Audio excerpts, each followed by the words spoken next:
दोस्तों, भोजपुरी इंडस्ट्री में ना जाने कितनी फीमेल सिंगर आई और चली गई, लेकिन अगर बात करें हम शिल्पी राज के आवाज की तो इनके आवाज में जादू है। और मात्र खाली जनता ही नहीं बल्कि भोजपुरी इंडस्ट्री के बड़े बड़े सेलिब्रिटी स्टार भी इनके आवाज के दीवाने हैं। शिल्पी राज का जब भी कोई गाना आता है तो अक्सर 99% वह अश्लील मुक्त होता है और उसे आप घर द्वार में बजा सकते हैं, सभ्य समाज में उसे सुना जा सकता है, अश्लीलता से दूर रहता है।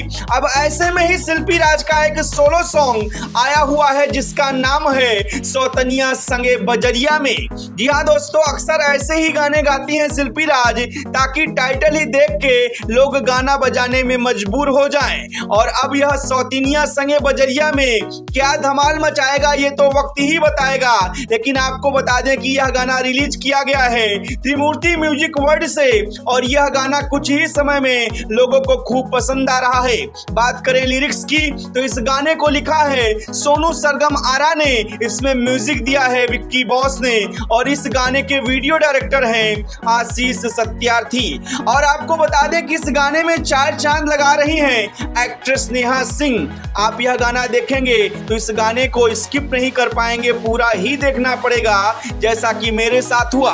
आपको बता दूं म्यूजिक वाइज, लिरिक्स वाइज शिल्पी राज की आवाज तो आप जानते ही हैं कि उनकी आवाज जिस गाने में आ जाती है वो तो फिर कयामत ही हो जाता है। और नेहा सिंह ने जिस तरीके से अपने लटके झटके से लोगों को दीवाना बनाया है, आप भी दीवाने बन जाएंगे। खैर, अगर अभी तक आपने नहीं देखा है शिल्पी राज का नया गाना जिसका नाम है सौतनिया संगे बजरिया में, तो एक बार जरूर देखिए, जो कि रिलीज हुआ है त्रिमूर्ति म्यूजिक वर्ल्ड से। बहुत ही प्यारा और बहुत ही बढ़िया गाना है, इसे आप कहीं भी बजा सकते हैं, सुन सकते हैं। अश्लीलता मुक्त गाना है, जैसा कि लोगों की काफी कंप्लेन आते हैं, कहते हैं कि भैया आप लोग अच्छे गाने का प्रमोशन नहीं करते, आप लोग सिर्फ अश्लीलता पे ही सवाल उठाते हैं। तो लीजिए, आपको एक अच्छे गाने की जानकारी दे रहे हैं, अब आप भी अपना फर्ज निभाइए और ऐसे गाने को खूब सुनिए, खूब बजाइए जो हर जगह सुना जा सकता है। खैर, आप क्या कहेंगे शिल्पी राज के इस गाने के बारे में? अगर सुना है तो आपको कैसा लगा कमेंट करके कमेंट सेक्शन में जरूर अपनी राय दें।